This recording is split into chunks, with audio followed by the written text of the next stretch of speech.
Hello friends, welcome to my channel. आज हम पढ़ने वाले हैं गवर्नमेंट ऑफ इंडिया एक्ट 1858। इसे ही एक्ट ऑफ गुड गवर्नेंस भी कहते हैं। इसके पहले हम पढ़ रहे थे चार्टर एक्ट और उस सीरीज़ में लास्ट चार्टर एक्ट हमने पढ़ा था, चार्टर एक्ट ऑफ 1853। तो देखते हैं कि ये एक्ट कब लाया गया था और इस एक्ट में क्या क्या चेंजेस किए गए थे। तो 1857 की बैटल के बाद 1857 की क्रांति के बाद ये एक्ट पास किया गया था। तो देखते हैं किस क्रम में ये एक्ट आया।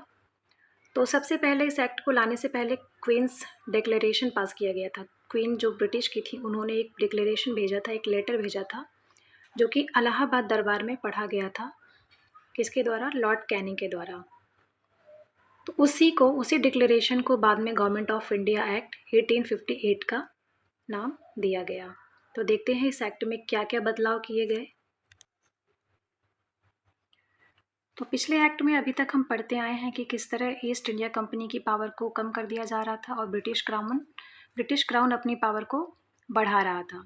लेकिन इस एक्ट के थ्रू ईस्ट इंडिया को पूरी तरह से अबॉलिश कर दिया गया, ईस्ट इंडिया कंपनी को ही ख़त्म कर दिया गया।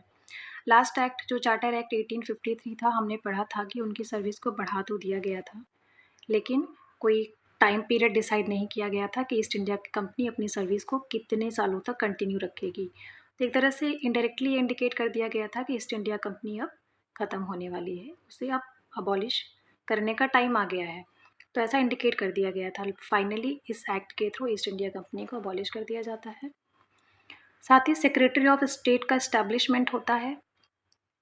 ये एक ब्रिटिश कैबिनेट का ही एक मेंबर हुआ करता था, जिसकी काउंसिल में 15 मेंबर्स होते थे जो इन्हें असिस्ट करते थे।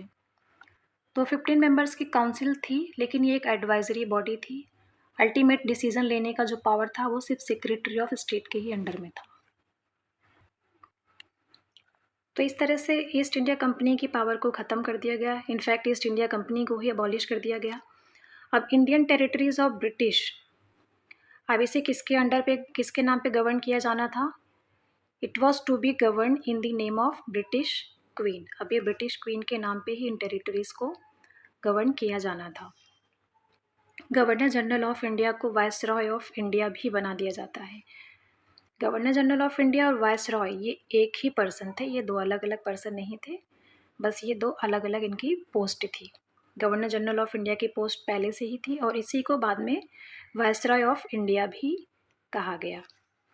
तो गवर्नर जनरल ऑफ इंडिया क्या था? एक रिप्रेजेंटेटिव था of British government in India. Representative था ये ब्रिटिश गवर्नमेंट का, लेकिन ये इंडिया में रहता था। इंडिया में रह के ये रूल कर रहा था on behalf of British government. अब इसी चीज़ को हम एक चार्ट से समझ लेते हैं तो थोड़ा सा ज़्यादा चीज़ समझ में आएगा हमें। तो जो अल्टीमेट अथॉरिटी थी, अब कौन थी? British crown. ब्रिटिश क्राउन था अब अल्टीमेट अथॉरिटी, और उनसे नीचे थे secretary of India and 15 members council. तो बेसिकली जो सेक्रेटरी ऑफ इंडिया थे, जो रहते थे ब्रिटेन में ही, ये ब्रिटिश कैबिनेट का ही पार्ट था। तो ये क्या करता था? ये जो वायसरॉय एंड जो गवर्नमेंट ऑफ इंडिया थी और ब्रिटिश क्राउन, इनके बीच में एक ब्रिज का काम करता था।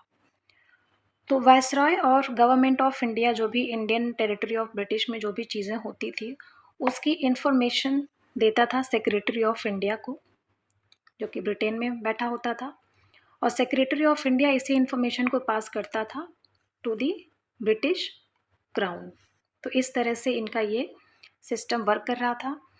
Secretary of India plus 15 member council को कलेक्टिवली कहा जाता था इंडिया ऑफिस, और इनकी जो सैलरी होती थी, इनका जो पेमेंट होता था, वो भी इंडियन रेवेन्यू से ही इनको दिया जाता था। तो धीरे धीरे अब इस एक्ट के थ्रू इंडिया को ब्रिटिश कॉलोनी बना दिया जाता है। मेड इंडिया अ डायरेक्ट ब्रिटिश कॉलोनी। अब इंडिया को डायरेक्ट ब्रिटिश कॉलोनी बना दिया गया through this act. Abolish the dual government of Pitt's India act. तो पिट्स इंडिया एक्ट में हमने पढ़ा था कि डुअल गवर्नमेंट सिस्टम इस्टेब्लिश हुआ था, जिसमें कोर्ट ऑफ डायरेक्टर्स थे और बोर्ड ऑफ कंट्रोल थे। तो ये दोनों ही मिलकर इंडिया में रूल करते थे, लेकिन इस सिस्टम को यहाँ पे अबॉलिश कर दिया गया। अब अल्टीमेट अथॉरिटी कौन था? British crown.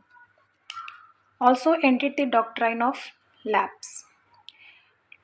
डलहौजी ने डॉक्ट्रिन ऑफ लैप्स जो इंट्रोड्यूस किया था, अब इसे भी कम्प्लीटली अबॉलिश कर दिया गया। ये एक सिस्टम था जो इंडियन टेरिटरीज़ थी उनको एक्वायर करने का, तो इसे भी पूरी तरह से अबॉलिश कर दिया गया। तो ये था गवर्नमेंट ऑफ इंडिया एक्ट के बारे में।